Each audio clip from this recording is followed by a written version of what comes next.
dicey. Let me see.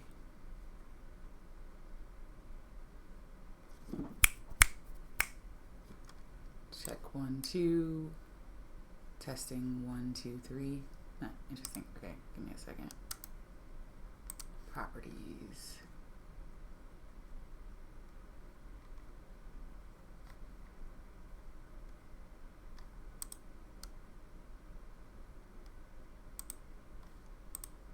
Okay, let me see if this is working.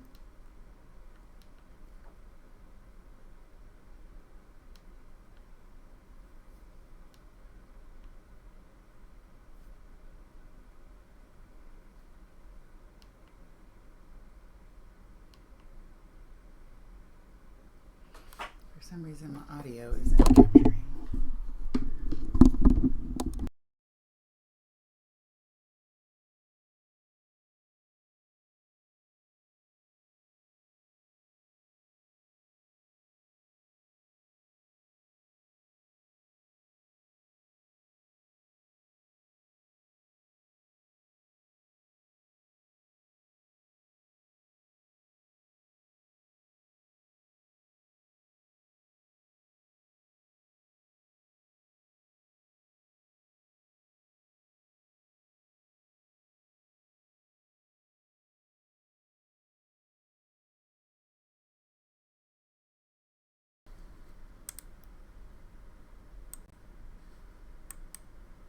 Testing 1.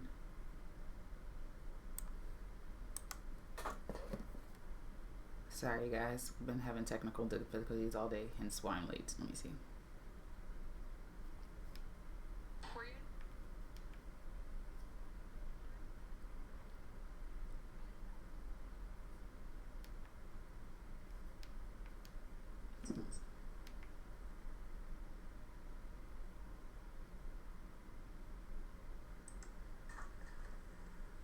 If you're Siri just be nosy. Okay, cool. Okay, looks like my mic is finally capturing. Okay. Okay, I didn't want to get into this, doing this whole hour-long session, and then none of my stuff is working. Okay, so welcome back to Divine Earth School. Today we're going to be talking all about shadow work and energy vampires, manipulators, and dark energy forces. Dun dun dun. Okay, so it's really not that scary or any of that, but I definitely wanted to get into this because it's something that I like to share things I'm learning, share things that I'm mastering, share things that I'm journeying through and or have traversed. And so I started this series, I think back in June, don't quote me, or May. And it's the Shadow Work series, and this is, I think, the 3rd or 4th installment of this series so far. And so, yeah, this is the 4th installment. So the first one, we're just defining what shadow work is and why it's important. The second video we did was all about identifying your triggers and all that stuff. And then the third one we did, which was 2 weeks ago, which was about shadow work and relationships, you know. And so today I wanted to dive into shadow work, energy vampires, manipulators, and dark energy forces. And I got really super excited about this topic because I think a lot of people deal with this, even if you are dealing with someone who isn't technically labeled with a personality disorder or just these different aspects of human beings. And I think it's very important as spiritual beings to be aware of that this is going on the planet, and to also equip ourselves with just tools, mindsets, and ways of being to allow ourselves to create more healthy, dynamic environments, relationships with ourselves, relationships with others, and things of that nature. So that's why I really want to talk about this. So let's dive in. So, hey everyone. So imagine this. A few years, right? I had a friend who seemed to always be in crisis mode. So let's call her Jane. Every time we met, it felt like she had the worst day ever. And she needed me to drop everything to help her.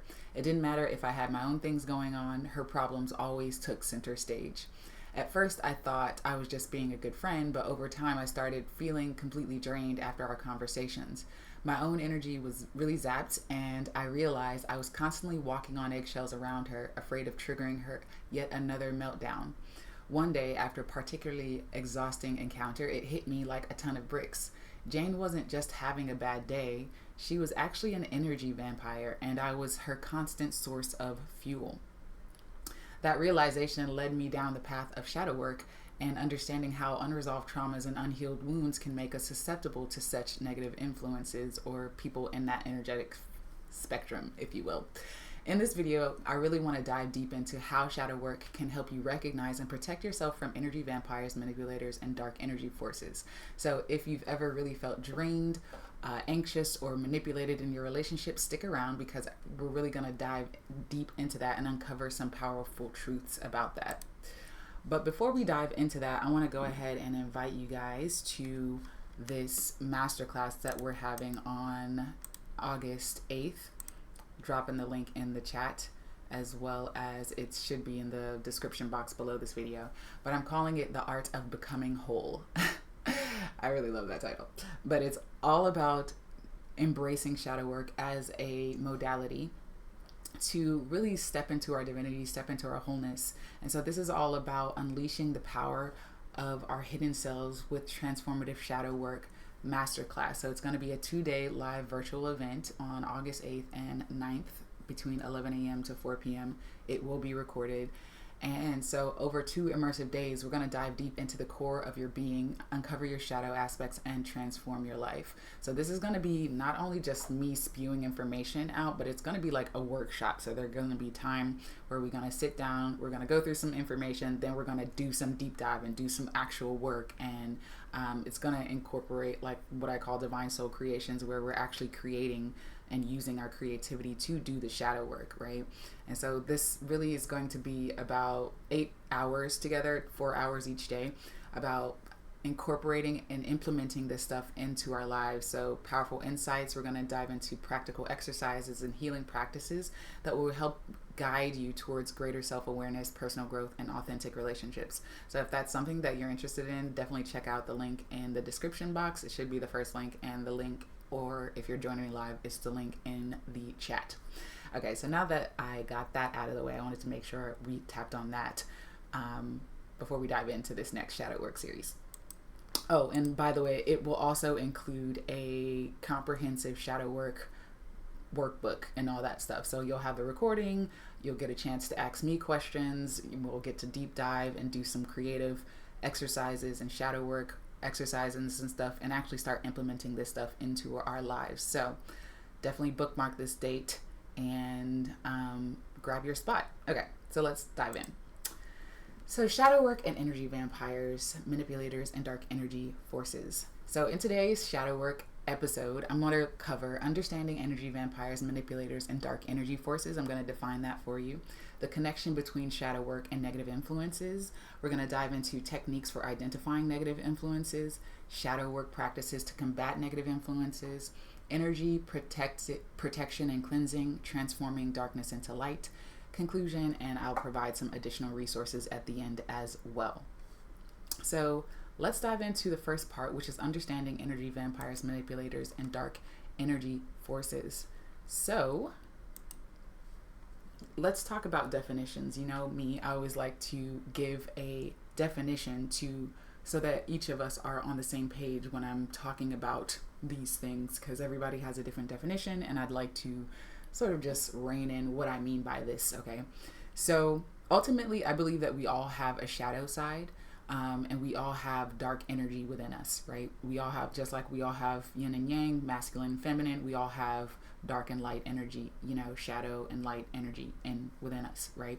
But when I'm talking about these types of people, these people are consciously or unconsciously choosing to stay and operate from their shadow, right? So when I talk about energy vampires, I'm talking about people who drain your emotional and or physical energy from you, right? These are people who, when you're around them, you don't feel uplifted after you're around them. You actually feel emotionally or physically depleted, right? Manipulators who are individuals who use deceit or control tactics to influence others for their own benefit. And this can be conscious or unconscious. Manipulators can be highly consciously aware that that's what they're doing, and then there can be other manipulators who aren't really conscious, but they just use these sort of tactics or sort of emotional or social dynamics to manipulate people to get what they want. And dark energy forces usually just are negative spiritual or psychological influences that affect your well-being. So it can include spirits, entities, thought forms, whatever you want to call that. So that's what I mean by dark energy forces. And more specifically, in this episode, I'm talking about all three. So just human beings as well as energetic entity forces, spiritual energy forces, right? And so I really want to emphasize that I am not saying that we are better than them, people who choose to operate in their light.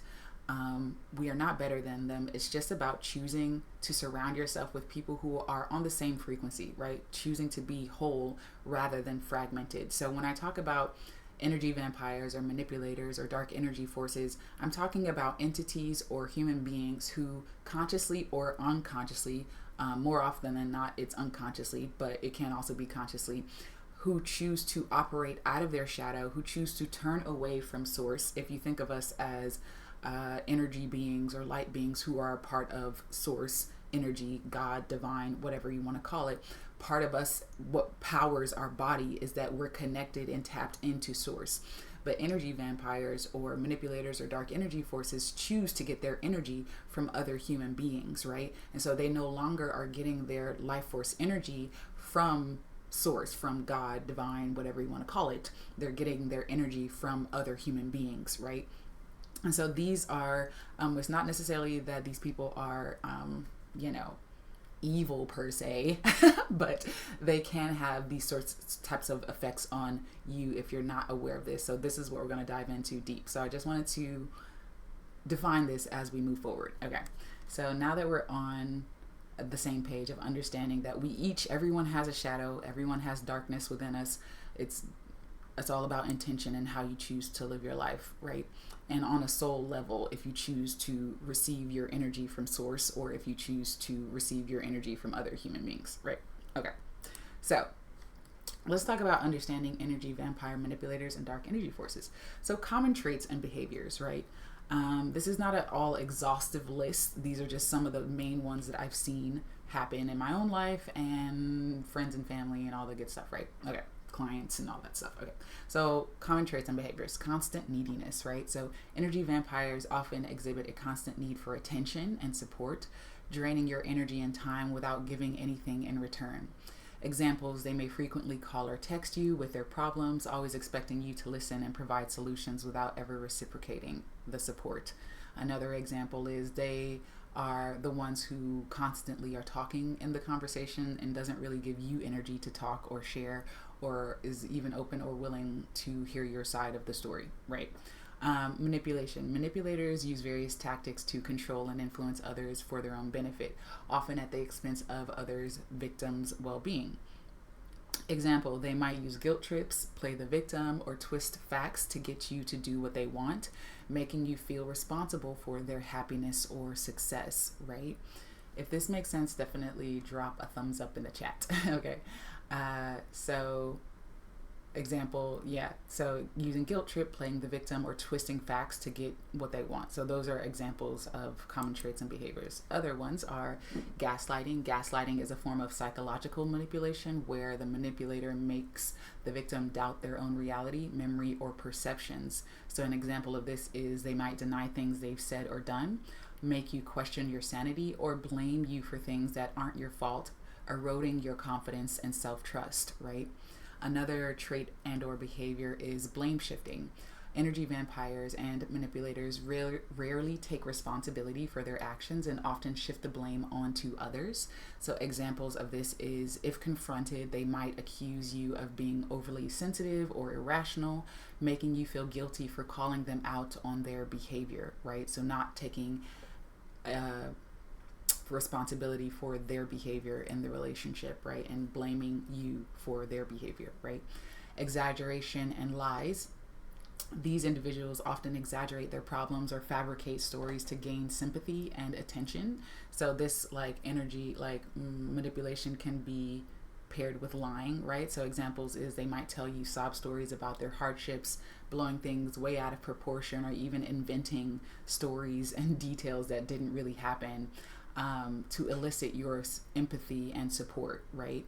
So those are types of common traits. Let me see if you have more. And then the last common trait that I wanted to mention was playing the victim. So a lot of times, which is hilarious to me because they kind of flip the script on you. In this situation, by constantly positioning themselves as victims, they seek to garner sympathy and avoid accountability.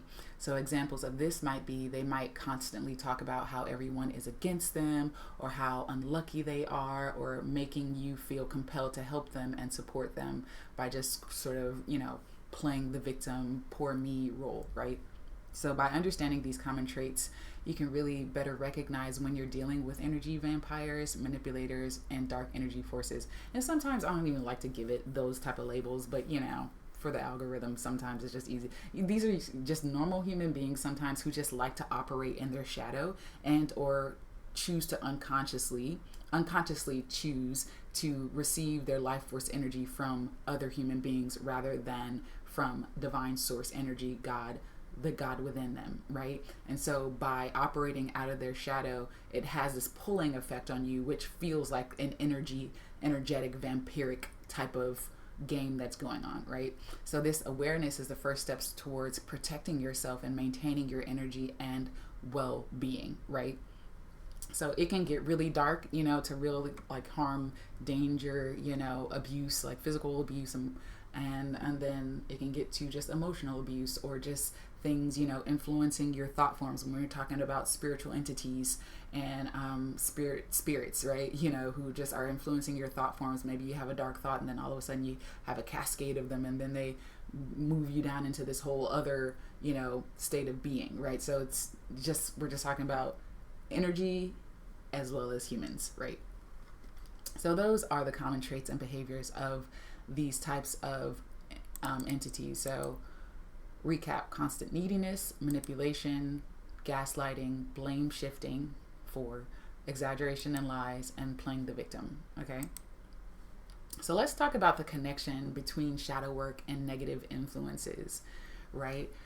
So in this next section, I really want to explain how unresolved shadow aspects can allow negative influences into your life, discuss the roles of past traumas and unhealed wounds in making you susceptible to energy vampires and manipulators, or just people who operate out of their shadow, and then projection. And we'll just kind of touch on that because I already did a whole episode. That was, I think, episode 3 of this series where I really went into psychological projection and how it can make you, we'll talk about more so how it can make you vulnerable to this type of energetic beings, right? So let's talk about the connection between shadow work and negative influences. So how can unresolved shadow aspects attract or allow negative influences into your life, right? So shadow aspects are a part of ourselves that we repress or deny, right? So because they are uncomfortable or socially unacceptable, these can include negative emotions, traits, or behaviors that we refuse to acknowledge, right? So when you aren't acknowledging your shadow, when you aren't acknowledging these deeper, darker aspects of you, you have a tendency to repress them, or they are socially unacceptable. You repress them, and by repressing them, they become this sort of shadow aspect of you that can sort of act out at any moment in time. It's sort of like trying to hold a ball underwater, and as soon as you let go of pressure, that ball of water, that ball comes popping back out of the water, right? So it's that concept, right? So attraction of negative influences. So these unresolved aspects of ourselves create vulnerabilities within us. So for example, if we deny our own neediness or insecurity, we might attract energy vampires who prey on these weaknesses, right? So if you deny your own neediness or your own insecurity or your fear of abandonment or your fear of betrayal, you might have a tendency to attract human beings who are these aspects of you.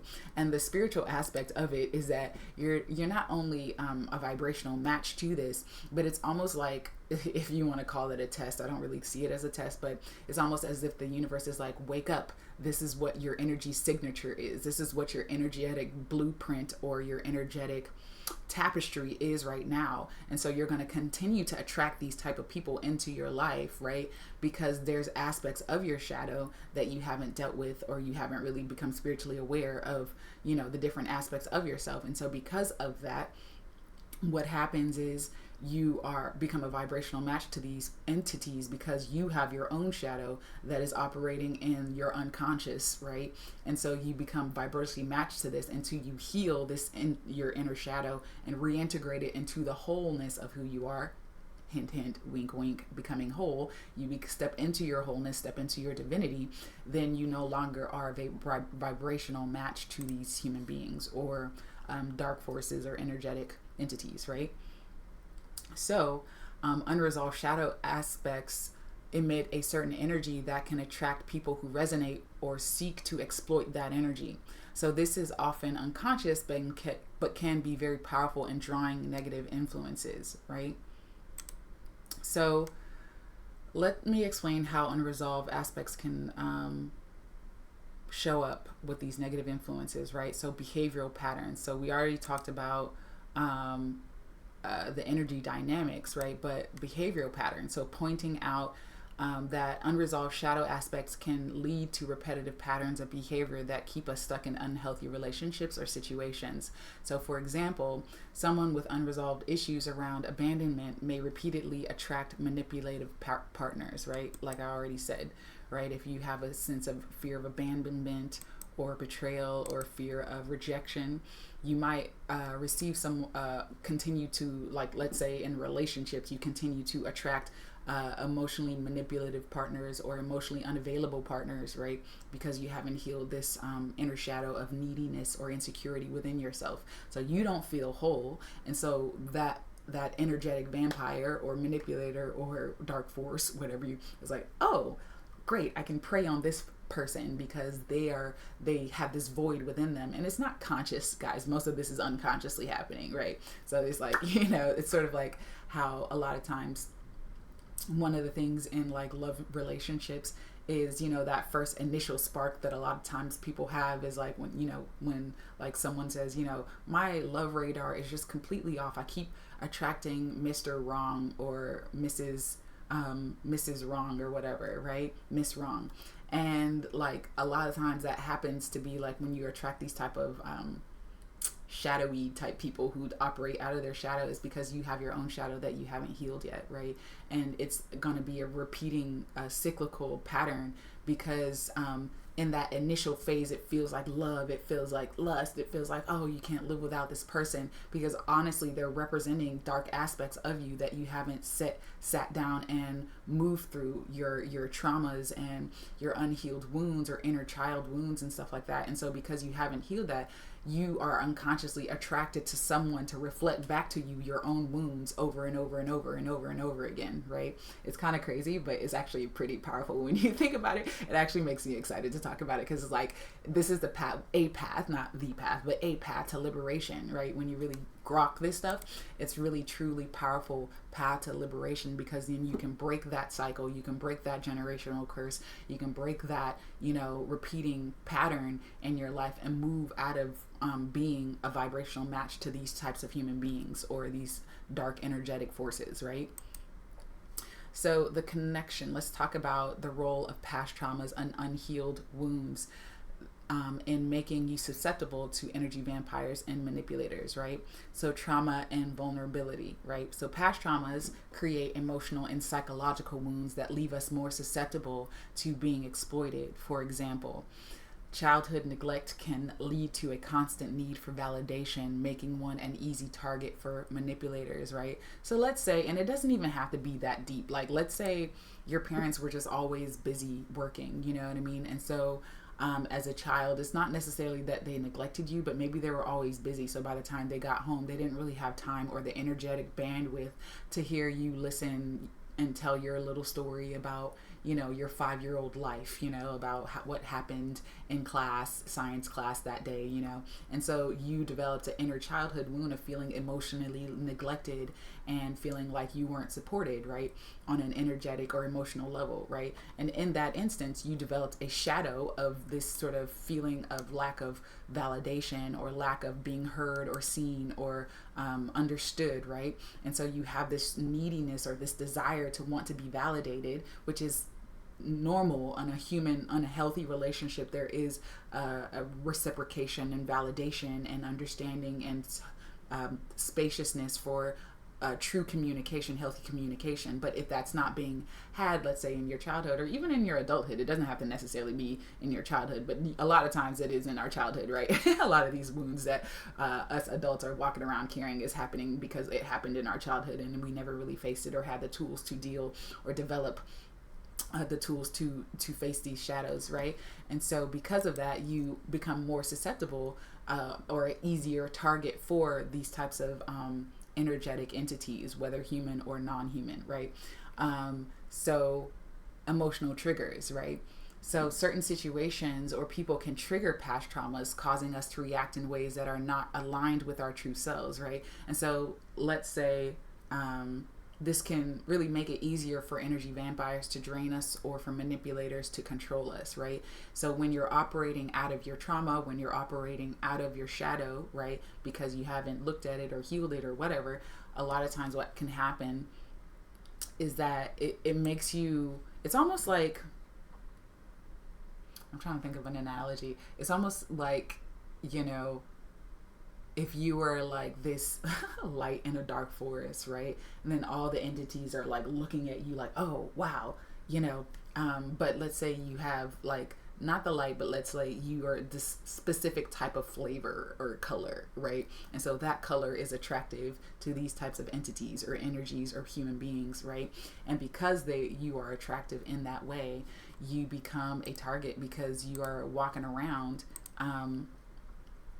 with this type of energy. Let me see if this is,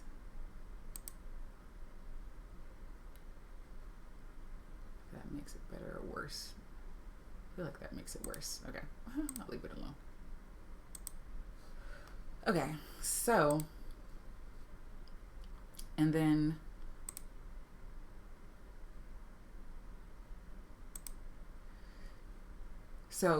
past traumas, right? So if you're operating out of your shadow in this instance of being emotionally triggered, then it becomes sort of like you become almost like a blinking red light, like warning, or like almost like a light bulb, or just like a siren for these types of entities to be attracted. And it doesn't necessarily happen instantly, but if you're operating out of this energy for long periods of time, you can be more susceptible to this types of energy, be in an energetic vibrational match to these types of energy. Okay, so it's important to really heal these traumas through shadow work. When we address and heal our wounds, we become less susceptible to negative influences because we are no longer operating from a place of hurt or neediness, and we're no longer a vibrational match to this type of energy, right? So let's talk about projection and how that connects to making you more vulnerable to negative influences. So like we talked about in the last shadow work series, projection is a defense mechanism where we attribute our own unwanted feelings, thoughts, or traits onto someone else. So for example, if you have a fear of abandonment, you might accuse your partner of being clingy or emotionally unavailable, right? Regardless if they are or not, right?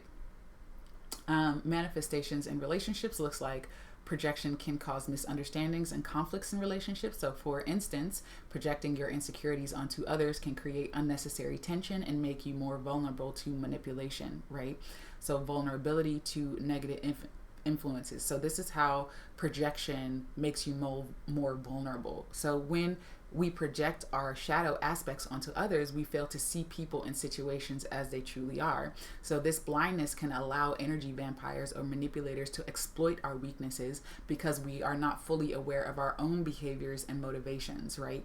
So you start operating out of this place of not knowing yourself. And when you don't know yourself and you're not confident in yourself, or you're not solid in all aspects of you. And when I say know thyself, I mean not only knowing your light, not only knowing your positive qualities, but knowing your dark aspects, right? Knowing your shadow aspects. And when you know and fully embrace your shadow aspects, people can't manipulate or use that against you, right? You no longer are a target because you're comfortable with your shadow aspects. A lot of us are repressing these aspects of ourselves. And so when we are walking around with this repression, we become triggers. It kind of brings up to me, there's that scene in, if you ever saw the movie called 8 Mile with Eminem, the rapper Eminem.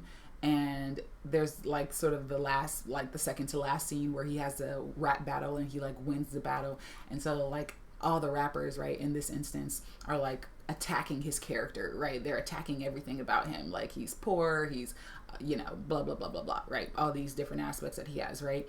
And so, but in that he embraces his shadow, he embraces his dark side, he embraces all the things about him that makes him quote unquote less than or not worthy, and he flips it and makes it a creative, he uses it in a creative way to be like, yes, I am this, and I am this, and yet I am still blah blah blah blah, right? So it's almost like, yeah, I do have jealousy, guilt, hatred, anger, all these different aspects, and yet I'm still fully divine. I'm love, I am joy, I am peace, I am compassion, I am love, whatever, right? But you can only really embrace the light aspect of you if you also simultaneously embrace the shadow aspect of you. But most of us are walking around fragmented, like, oh, I'm only a light being. No, you're also dark matter, right? You're also dark energy. And when you understand that and embrace it, then you are more easily empowered to utilize and operate out of your light versus your shadow, if that makes sense. Let me know if that is making sense in the chat below if you can hear me. Okay, so that's really how you become more vulnerable to negative influences through your past traumas and through psychological projection, is when you're not operating through knowing your shadow. Is that when you say have a blow up, then of course they can use that. See, she's crazy. See, he's crazy. See, they do this and da da da da. When really it's because you haven't healed your shadow, right? Not that necessarily that you're crazy, is that we all have that shadow aspect of us. So another aspect is recognizing projection. So strategies for recognizing when we are projecting. And I talked about that extensively in last week's video, so definitely check that out if you want more examples. So this might include keeping a journal of our reactions, seeking feedback from trusted friends, or working with a therapist or coach to gain insight into our behaviors, right? So that is projection and how it's related to how you become more susceptible to these types of energetic forces, right? Okay, cool. Let's talk about examples of unresolved shadow aspects, right? So let's talk about this first scenario. Imagine someone who constantly attracts partners who are emotionally unavailable because they have not addressed their own fear of intimacy, right? So the analysis of this would be, this unresolved fear creates a pattern of attracting emotionally unavailable partners, like I talked before, or super clingy partners. And by doing shadow work, it can help you break free, or them break free of this cycle, right? So we mentioned that example before. Example of projection, right? So is this scenario of, let's picture a situation where someone projects their own anger onto a colleague, accusing them of being aggressive, right? So analysis of this situation is, this projection affects their relationship in a negative way, as they themselves might carry repressed anger and resentment that hasn't been addressed yet, or spoken about, or communicated effectively or healthily.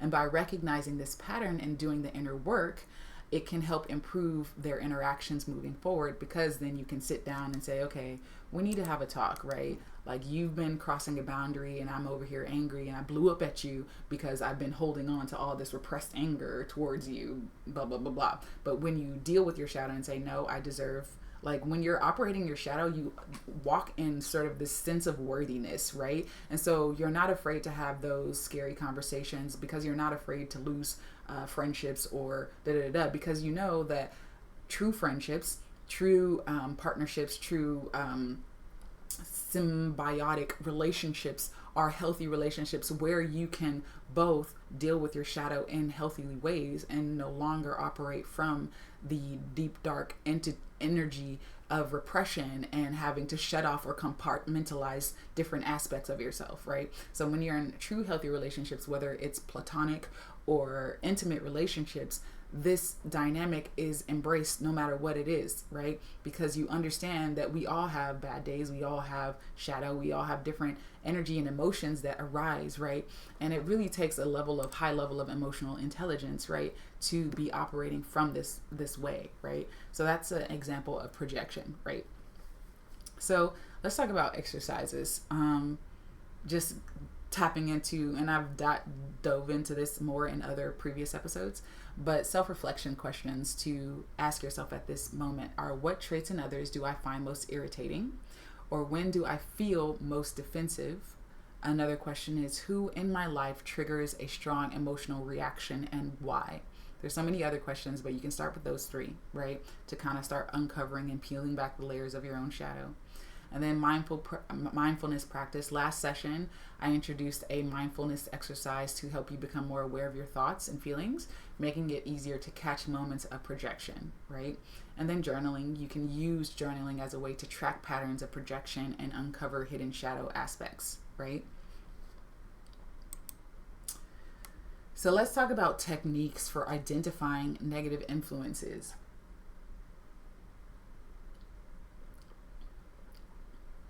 Give me a second as I take a sip. Getting parched. So self-reflection exercises. So journaling prompts to uncover how and why you might be attracting negative influences if you are finding yourself in this type of situation, right? So write about a recent experience where you felt drained or manipulated. What were the circumstances and how did you react? Right? That's one question to ask yourself. Another question is, journaling prompt is: reflect on past relationships or encounters with energy vampires. What patterns can you identify? Why do you think you attracted these people into your life? Right? Let me just share with you my own experience. Like for me, I was experiencing a lot of this, right, in my life just growing up. And I was like, why am I such a vibrational match to all this? Like, it didn't even make sense, right? I felt like, I feel like I'm a loving, compassionate type of person. And I just keep attracting these type of people. And it wasn't until I started doing a lot of this work, uncovering and peeling back my own shadow, that I realized not only did I have sort of a generational pattern within my family, a generational cycle that I was choosing to step out of, right? But I also had a lot of my own inner shadow that I needed to deal with in order to no longer be a vibrational match. I needed to face my fear of abandonment. I needed to face and this stuff is like iterative. It's not like, oh, I do it, wham, bam, I'm done with shadow work for the rest of my life. No, it's like iterative, because like you are faced with different scenarios and human beings over time, and you get to sort of strengthen that inner core sense of wholeness, right? And I think that's just part of the game of being on planet Earth. I don't think we ever reach like that 100% capacity of feeling whole in this sort of fallen world, if you will. But I think we can get to 90+% where we do start feeling like, okay, there's maybe like 5 to 10% where I don't feel whole, but most of the time I feel whole. I feel in tune with my soul. I feel in tune with my life purpose. I feel this sense of worthiness. I don't feel like I'm lacking, or I don't feel like this neediness or whatever it is that's showing up for you, whatever way, or this aversion, which could be another way that our shadow can show up, right? So for me, when I started doing this, I started attracting healthier relationships, healthier people, people who were emotionally intelligent, and just a completely different energy. So just speaking from experience, this stuff really does work. Okay. So, techniques for identifying negative influences: meditation techniques to increase self-awareness. So the body scan meditation, this is where you focus when you close your eyes and you focus on different parts of your body, observing any tension or discomfort. So this helps increase awareness of how emotions and unresolved issues manifest physically, right? Do I feel tension in my chest, right? A lot of times for me, that's what happened, where I feel tension. There's this like knot inside my chest. So I know energetically that there's something needs to be resolved on an energetic or emotional level, right? Hello, welcome back, Miss Net Infinity. Welcome back. Hey. Yeah, so that's like where, when you're doing the body scan meditation, where do you find the tension? Do you feel it in your gut? Do you feel it in your mind or your head? Do you feel it in your shoulder? Like, where is the tension, right? So doing body scan meditation makes you more aware of your shadow and emotional repression that might be going on. Guided visualization idea is: imagine a peaceful, safe space where you can meet and converse with different parts of yourself, right? So like I said before, we all have shadow aspects of ourselves. And when you recognize that, then you can embrace the different aspects. If you think of them as archetypes, like we all have different archetypes, right? We have, if you want to think of like the Egyptian different archetypes, or if you resonate with the Greek archetypes, it really doesn't matter, whatever system resonates with you. They're all different spiritual flavors of the same types of energy, right? Let's say you really resonate with Ma'at, who's all about justice and law and fairness and stuff like that, or you represent, you really connect with Sekhmet, or you really connect with, Isis, which is similar, or you not similar to Sekhmet, but Isis, which is more like the Empress energy, or whatever, or whatever system resonates with you. But when you start recognizing these different aspects of them, and you can like play with this on a visualization level and meet these different aspects of yourself and have conversations with these aspects of yourself, right? With the version of you that wants to kill and slay the world, right? Like when you think of who is that character, and if you guys know the character, his name, the purple guy in the Avengers movies where they had the war and he like snapped his finger and got rid of like half of the universe's population. I can't remember his name. His name is escaping me. Like when you have that type of wrathful, vengeful energy, or this sense of resoluteness, when you can meet these different aspects of yourself, then you can start to reclaim these different types of energy within your wholeness, right?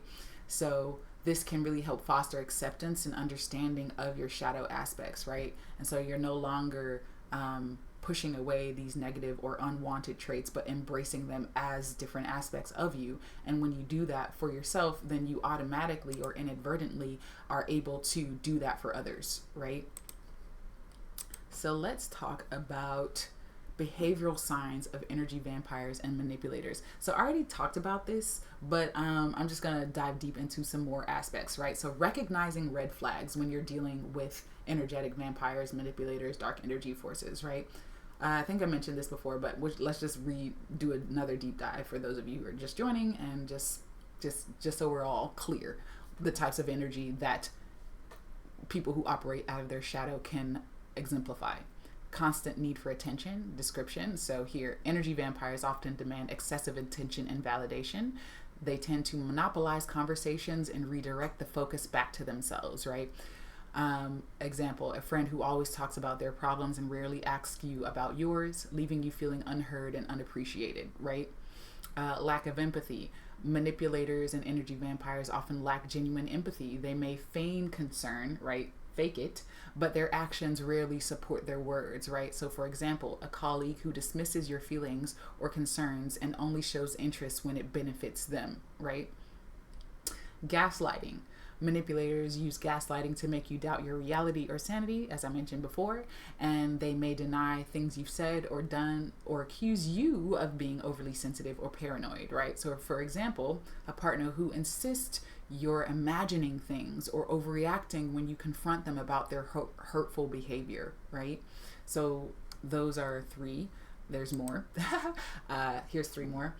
Inconsistency and unreliability. So energy vampires and manipulators often display erratic behavior, making promises they don't keep and creating a sense of unpredictability. Example, a friend who frequently cancels plans at the last minute or shows up only when they need something from you, right?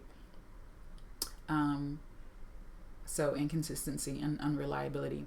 Another red flag is playing the victim, right? Talked about this before.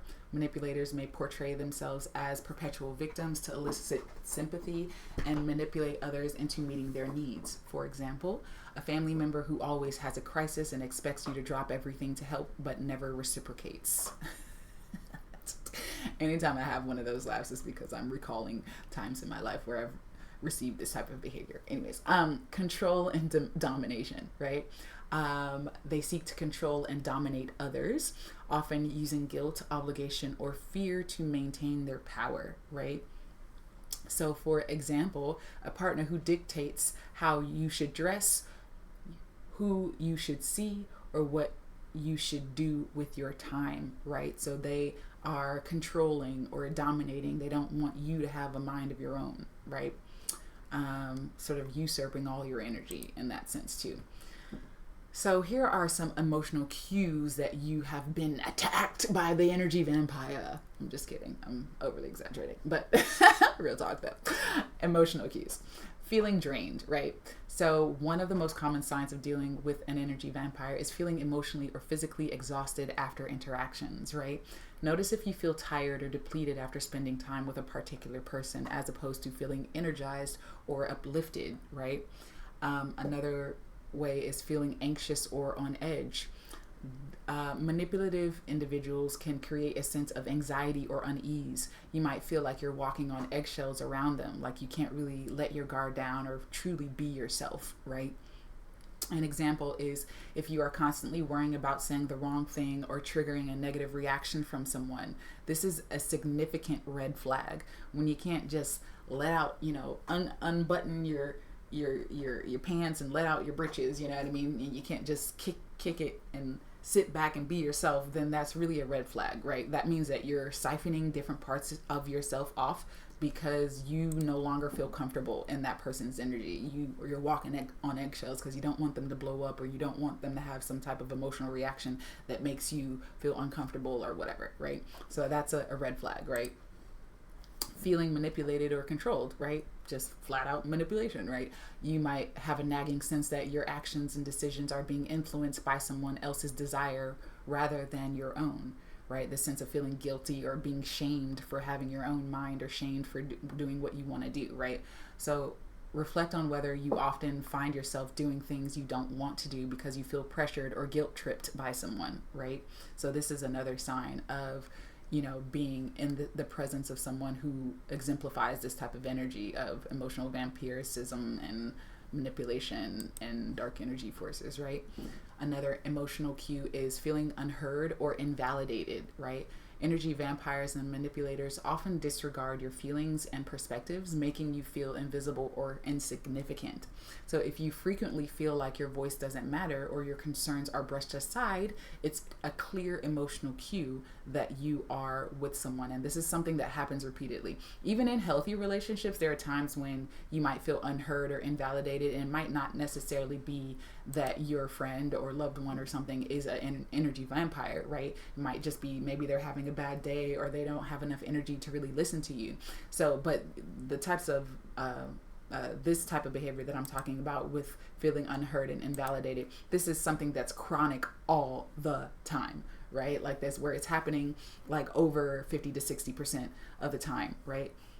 Not that, 10 to 30% because your partner or your friend is really tired, or just, they had a bad day or something's going on where they can't really give you their time and attention, right? Like even within healthy relationships, feelings of feeling invalidated or unheard happens, right? And that just means you need to have better communication and healthier ways of communicating, where each of you are energetically. I talked about that in the last episode. But yeah, so just putting that out. I'm talking about something that's chronically happening over and over and over. So, and then the other emotional cue is feeling resentful or frustrated, right? Where you are having prolonged exposure to manipulative behavior, right? Can lead to feelings of resentment or frustration as your needs are consistently unmet, right? If you notice growing resentment towards someone because of their continuous self-centered behavior, it's a significant indicator of an unhealthy dynamic, right? So those are the 5 emotional cues. Recap: feeling drained, feeling anxious or on edge, feeling manipulated or controlled, feeling unheard or invalidated, and feeling resentful or frustrated, right? I think I forgot to change that slide, so let's ignore that one. So let's talk about shadow work practices to combat negative influences, right? If this is resonating, definitely drop a heart or thumbs up in the chat. Let me know that this is making sense. Okay, so self-awareness and boundaries. Okay, so the importance of maintaining healthy boundaries, right? And the reason why this is in healthy relationships, like I said, there's a sense of wholeness that each person is operating out of. It's not I'm whole and you're fragmented, right? Like I'm more whole than you. There's not a competition. There's not a tit for tat type of energy. There's not this, game of, evil doing that happens. Not really evil doing, but just, that happens in healthy relationships. So when you understand that, you understand that, healthy boundaries are natural part of relationships. Saying no or communicating what you need, communicating what doesn't sit well with you is a healthy communication, healthy in exchange, right? But when someone is abdicating their power over to another one, or not setting a healthy boundary, or allowing someone to encroach on their space all the time and not giving them, there's the difference between symbiotic relationships and what's the other type? It's not abiotic. I can't remember. It's another type of relationship where it's sort of like when you think of like a virus, right? Or a leech, something that's like harming the thing that it's on, right? Which is the idea of the energy vampire, where it's not symbiotic, right? So one person is getting all the energy and attention or focus, and the other person is being physically or emotionally depleted, right? So healthy boundaries help prevent that, right? So that's the reason why I kind of gave that whole scenario, right? So personal space and emotional energy. So boundaries are essential for protecting your energy, your personal space and emotional energy. They may help you maintain a sense of self and prevent others from overstepping.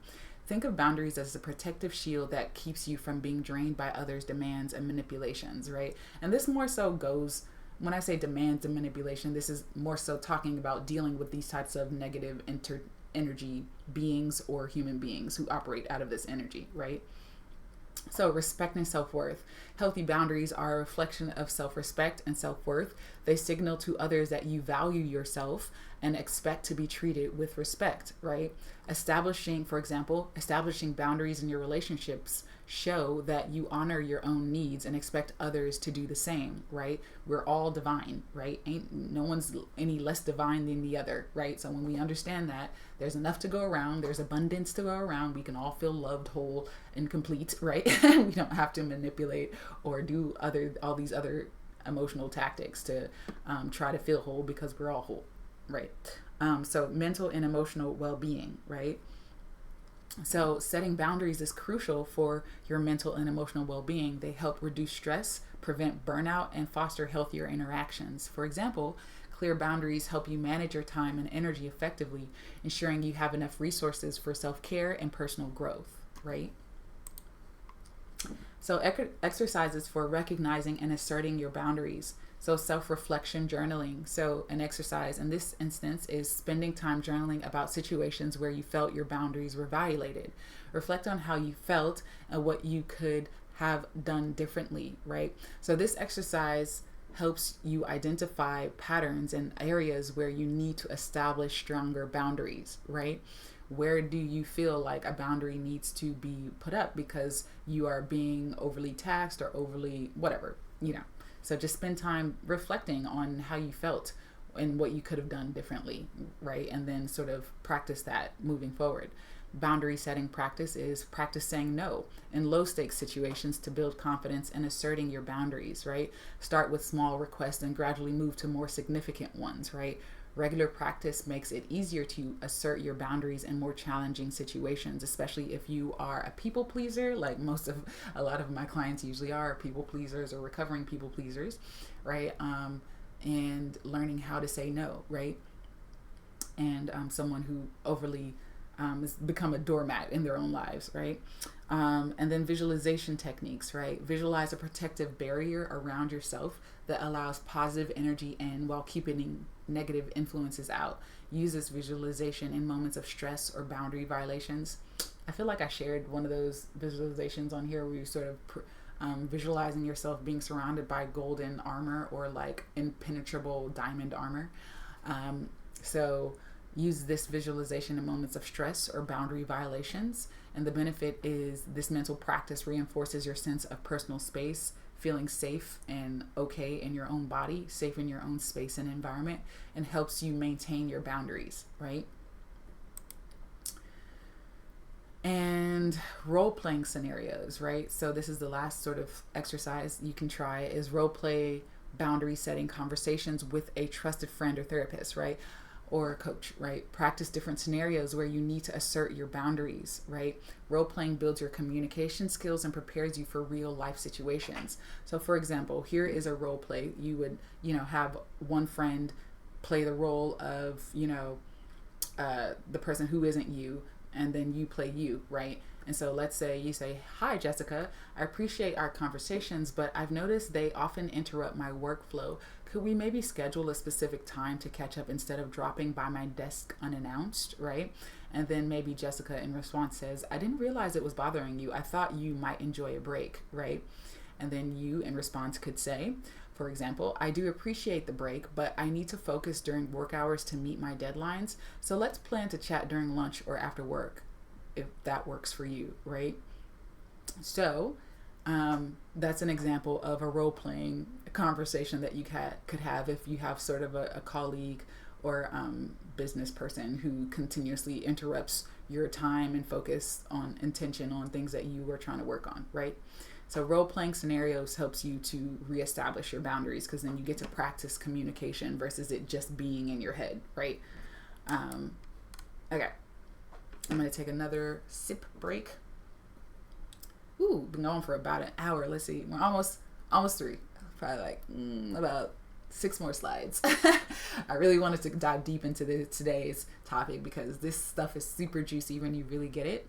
And we're going to dive hecka deep, way more deep in, and giving you way more exercises and actual time to embody some of these things in my masterclass. So definitely check out that link in the description box. Or in the chat if that is something that interests you, okay?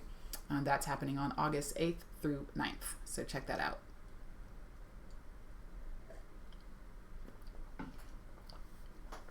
Okay, let's talk about healing past wounds, right? So techniques for addressing and healing unresolved traumas that attract negative influences, right? So inner child work. This is really another sort of shadow work sort of aspect or modality, if you will, that helps you engage in that helps you resolve trauma, right? So engaging in inner child work to connect with and heal the younger parts of yourself that experience trauma. Visualize comforting your inner child and addressing their unmet needs, right? So if 3-year-old you felt abandoned because mommy, left you like 5 minutes too long, or your parent forgot to pick you up from football practice, or whatever, right? Just addressing those different aspects. This process really helps you release old wounds and integrate those parts of yourself into a healthier, whole version of the adult you, right? Somatic experiencing. So this is a technique where you process and release trauma stored in your body, right? Pay attention to physical sensations and allow them to move through you.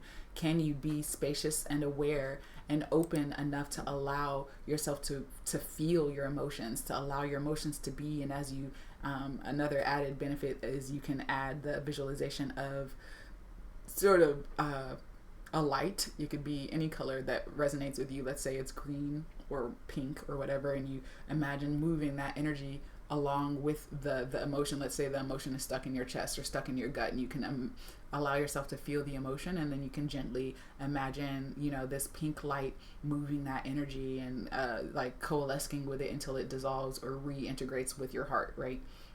Just another technique, right? So somatic experiencing is just allowing yourself to feel your physical sensations and let them move through your body. So this body-centered approach helps you release trauma on a physical level, promoting overall well-being and healing, right? EMDR, this is something that you would do with a therapist, but consider EMDR therapy, which uses guided eye movements to help process and integrate traumatic memories. So the benefit of EMDR can be highly effective in reducing emotional impact of past traumas.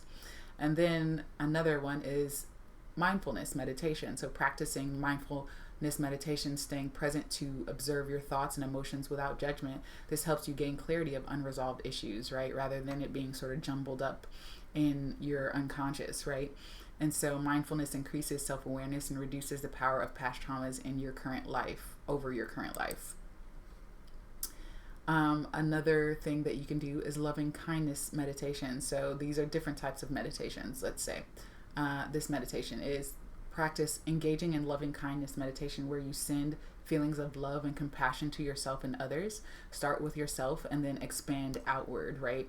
When you can imagine, I love doing this, like especially sometimes when you feel like you're surrounded by dark energy forces or energetic beings. They don't like the energy of love or like the energy of light, because they are addicted to the shadow, right? And so what will happen is, because you start pulsating your light, you're pulsating the energy of love, right? And then you imagine it pulsating within you, you feel your whole body up with it, and you imagine that energy being sent out into the energy, sent out into the ethers, and it's actually working. Even though we can't see it with our own two physical eyes, it is actually working. And so it's almost like you're sending out this blanket of love, sending out this blanket of energy, high vibrational energy around you, and any entity that is not in vibrational match with that will have to move. And you'll find that people do move. I've done this so many times, and where I live and all kinds of things, and I will notice that people will leave, or if they're being loud and disruptive, all of a sudden it becomes quiet. And so we're very, very powerful beings if you start tapping into your energy,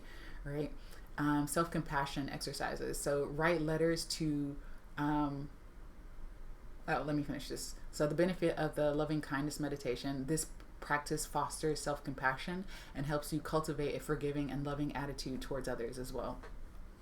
Self-compassion exercises is where you write letters to yourself expressing understanding and compassion for the hardships that you've endured. Instead of beating yourself over the head and saying that I suck, you can say acknowledge your pain and offer yourself kindness. So the benefit of this is self-compassion exercises helps you build a nurturing relationship with yourself, which is essential for healing. Another aspect of understanding self-compassion is when you have self-compassion for yourself, you can have compassion for others, right? So even if you've gone through something, or you haven't achieved something by a certain date, or you didn't get something done, or you may be snapped or had a emotional reaction, when you can have self-compassion for yourself and say, yes, I am fallible. Yes, I am human. I'm not perfect. This is the part of the journey. Then you can also inadvertently or advertently give other people the same grace, right? Forgiveness rituals, right? So this is where you can create a forgiveness ritual where you symbolically release the past. This could involve writing down grievances and burning the paper, right? Doing a write and burn, right? And to signify letting go, right? So rituals provide a tangible way to process and release negative emotions, paving the way for healing. When you say, I release this, I forgive you, I forgive myself, whatever the forgiveness is, this happens to allow that energy to sort of be transformed or transmuted, right? And so that's that. And then gratitude journaling, maintaining a gratitude journal to focus on positive aspects of your life, regularly noting things that you are grateful for, including personal growth and healing. So gratitude journaling shifts your focus from pain to positivity and enhancing your overall well-being. It also helps you lift your vibes, right? It also helps you vibrate or on a higher frequency. You can't really be in a vibrational match for negative entities or energetic forces or people when you're in a state of gratitude and you're sort of operating out of that fullness and wholeness, Okay, so those are some of the healing past wounds techniques that you can utilize. Now I wanted to talk about energy protection and cleansing, right? So techniques such as smudging, using Palo Santo, sage, or candles. There's other things that you can smudge with, so definitely Google that. But using protective crystals like black obsidian, black tourmaline, tiger's eye, smoky quartz, and amber. There's many other crystals that are in the protection realm, but those are some of the ones that you can check out or get yourself. And then creating a sacred space, a space where you feel whole. Let's say, if you are in a situation where you're living with family members and you don't feel safe or whole, if you can siphon off a little corner in the house or behind the house or wherever where you feel safe and whole, right?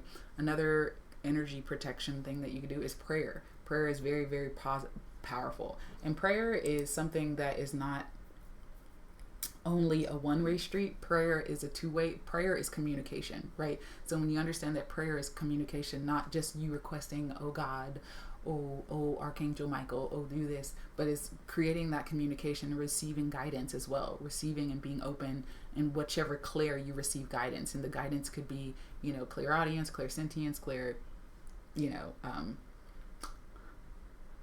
clairvoyance, there we go, clairvoyance, or you can receive dreams or see signs and symbols. There's various ways that the spirit realm communicates with us, but using prayers.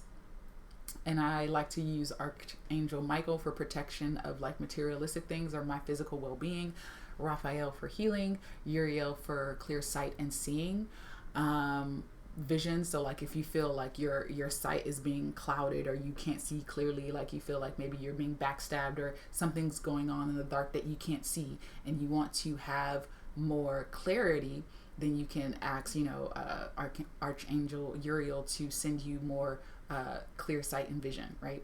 Which is tapping into your 7th chakra. And then visualization. Hello Marie Ange. I will get back to you in a second. Hold on. As it was live. Yes, exactly. Yeah, I encourage you to watch the replay, Marie. If this is too choppy, then I probably won't leave this one standing. I'll probably upload a better version. But yeah, so you can go back and watch the replay. But this is also the 4th video in the series. So I did some other videos on this as well if you want to check those out. And welcome back. Long time no see for sure. Okay, so let's dive back into the energy protection cleansing things that you can do. So I talked about smudging and prayer. Another thing that you can do is visualization. And this is where you can cleanse and protect your energy field. You can utilize white light of love, safety, and peace within you to increase your sense of safety around you and engulf your entire environment, right? Where you are envisioning yourself kind of like what I shared before, where you're envisioning your environment being cloaked in a white light, cloaked in whatever, it doesn't have to be white, but whatever light feels like, high vibrational to you, right?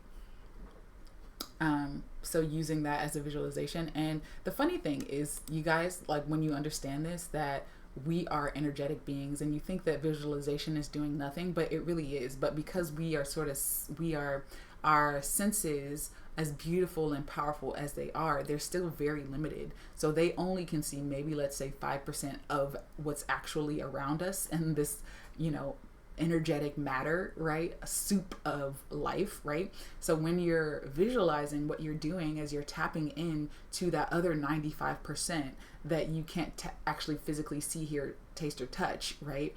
And so when you're activating your visualization muscles, you can visualize yourself being surrounded and sort of not manipulating, but utilizing energy to protect yourself, to surround yourself with higher vibrations, to shift your own energy into higher vibrational states and frequencies, right?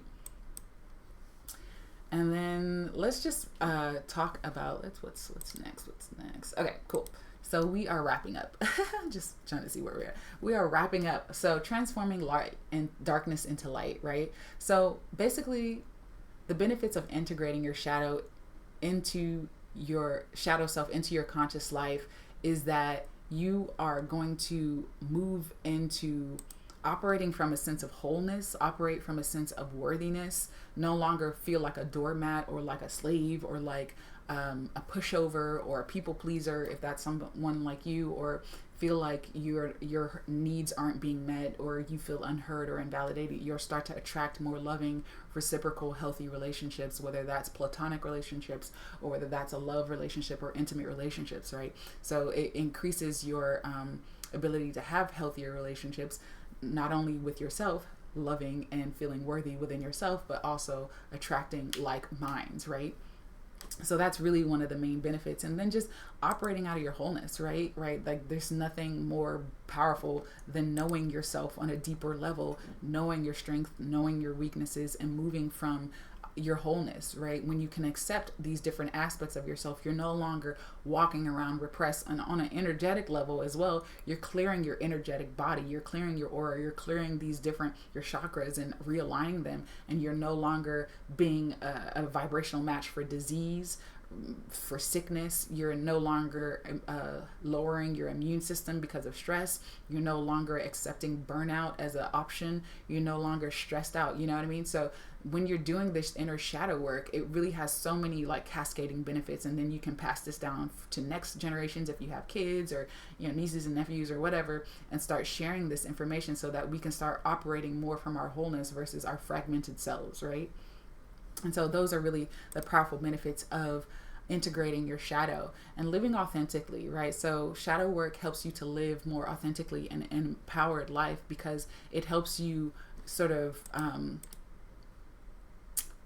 get rid of the muck, not get rid, but like identify the muck that is in your life, right? Identify the aspects of you that wasn't acceptable when you're a child, right? Or wasn't acceptable as an adult, and feel more whole, feel more complete, feel more in tune with your soul self. And when you start doing that, you start living from a more authentic place. You can walk in any environment. You can walk into an environment of people that you're not even comfortable with, right?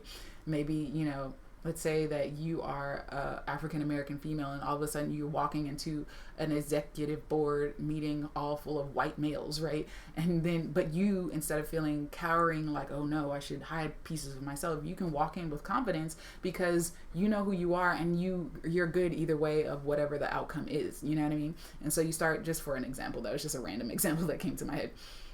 But you start operating from your wholeness, operating from your divinity, and so you're no longer cowering away or feeling like you had to have to hide your light, or you can't shine bright, or you can't, you know, speak confidently about your abilities or whatever it is, right? There's many ways that the shadow aspect of ourselves, when not addressed, can manifest in ways that we are no longer operating out of our wholeness. And when we start operating out of our wholeness and do this shadow work, we can show up as more confidently embodied divine infinite beings that we are, because we are, you know, and we don't have to be afraid of our light, and we don't have to be afraid of our darkness or our shadow, because it's all what makes us whole, right? And I always like to think of, when I think about this on a spiritual level, like I remember when I was hardcore Christian. I'm not Christian anymore, but when I was hardcore Christian, when I was coming out of that, I started to embrace the idea that God is both Satan and Jesus, you know what I mean? This idea that the savior and, you know, Set versus, you know, Heru, right? And when you get that, when you understand that God, infinite source and intelligence, is both Set and Heru, is both Satan and Jesus at the same time, then you can embrace your darkness, right? Because if we can't embrace this, then if we can't embrace our shadow, then we operate from the shadow, and it's unconscious, right? The empowered version of you, the whole version of you, isn't shunning your shadow, it's embracing it. And as you're embracing it, then you can consciously and intentionally choose to operate from your light. Hopefully that makes sense. I'm glad that it's resonating. Cool. So I think that is it for today. I wanted to leave you guys with this shadow work masterclass. If that's something that you're interested in, definitely check out the first link in the description box below or in the chat. And this is the Art of Becoming Whole, and it's a 2-part live workshop masterclass series that I'm going to be hosting on August 8th through the 9th from 11 a.m. to 4 p.m. Eastern Standard Time. And it's going to be where we're going to be diving into your shadow. We're going to be diving into techniques and things of that nature to help you really lock in and create powerful transformation, right? We're going to be doing some creative exercises. We're going to be doing some shadow work exercises. We're going to get to like sort of communicate with each other, you know, and really dive into this stuff together. So you're no longer operating from a place of, not knowing yourself. So this stuff is going to be not just sort of a sort of like a presentation like this, but it will be an interactive presentation that you can sign up for. So if that's something that you're interested in, definitely grab that. And if you can't show up live to the event still will be recorded, and you can pre-submit your questions to support at divineearthschool.com, and so definitely check that out. You'll get an email with all the stuff if that's something that you're interested in. So check that out. That's going to be happening, and it's also going to include a comprehensive workbook and all that good stuff. So we're going to be diving deep into this art of becoming whole through shadow work, right? And then lastly, some resources and books. I put those links also in the description box below as well. The Dark Side of Light Chasers. I'm actually listening to that audiobook right now, and it's really good. It's really good. So definitely check that out. Talking about shadow work as well. And then The Body Keeps Score as well. Another classic as well, to check that out. So those are other links for those of you who have want to check out more resources in this regard. And then also check out the other videos in this series. I think I'm missing one. This is the 4th video. So I did an intro to shadow work. I did, talking about identifying your own triggers in your shadow. And then I talked about, creating more harmony in relationships in regards to shadow work, right? So now that we talked about that, let's talk some questions. I see, hello, Sati, welcome back. Your question is, let's go to questions. Let me see, reading. What about when we are the negative vampire because of our own trauma, but shadow work isn't quite getting you there yet? Ooh, I love that. I'm gonna tune into my soul for that one, because I don't know how to, I'm like, what if you are the energy vampire? So what makes you think that first of all, my question is, what makes you think that you're the energetic vampire? Are you the person who, like going back through the traits that I talked about, are you the type of person that is doing that to other people? Right? Like, are you the type of person who is, if I can go to the common traits, like, are you exhibiting these types of traits within yourself? Constant neediness, manipulating others, gaslighting other people, blame shifting, exaggerating or lying, playing the victim. Like, do you find that you do that to others? Because sometimes I know that, people who are operating out of their shadow might exhibit some of these behaviors, but they're not actual energetic vampires. They just aren't dealing with their shadow, if that makes sense. So that's my question. But to answer your question, I'm gonna just tune into my soul real quick, my higher self, divine team, and see if they have a response to that question. Just read it.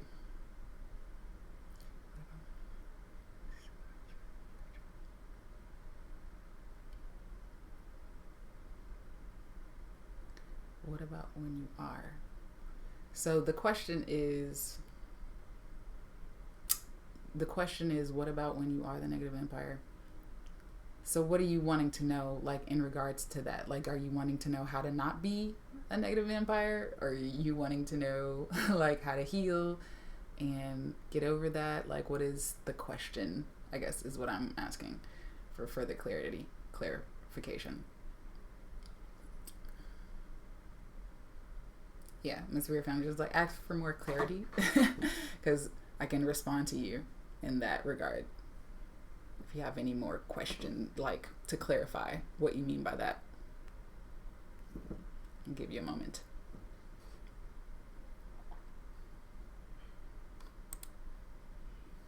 Mm-hmm.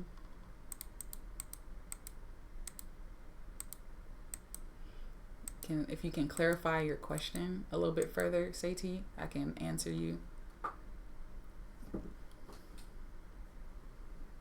Shadow work isn't quite getting you there yet. What do you mean there? What do you mean there yet? Like, free of sort of addictions, free of, what does there yet mean for you?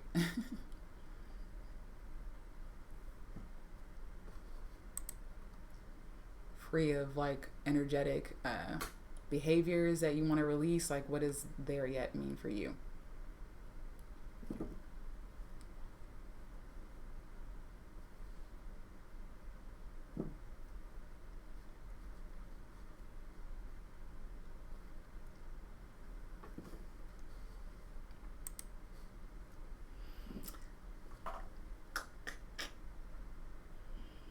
I'll give you guys a moment, like 10 more seconds if you respond.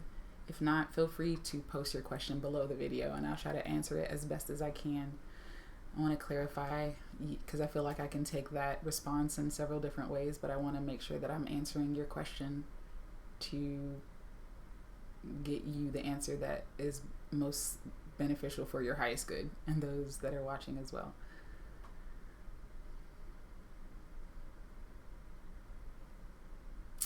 Okie dokie.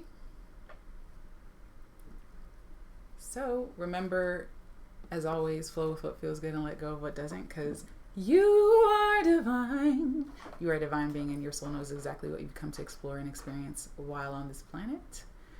And definitely check out the first link in the description box below for those of you who are wanting to dive deep on this topic and actually get to diving into doing some of this stuff for yourself. You can also, there's a partner aspect of it too. So if you want to do this with your partner, there's an option to purchase the workshop with a partner as well. And yeah, I look forward to seeing you guys. I definitely have some more lined up in this series moving forward, but I wanted to let you guys know about the actual masterclass. So we'll kind of be bringing all of this stuff together and, you know, actually diving in and doing some exercises together, right? And sort of workshopping it out, right? And then you'll have that resources to go back, that resource as a resource to go back to anytime you need. So I hope you guys have a wonderful day. Remember, what you conceive is what you'll receive. What you expect is what you'll get. And however you feel is what will become real for you.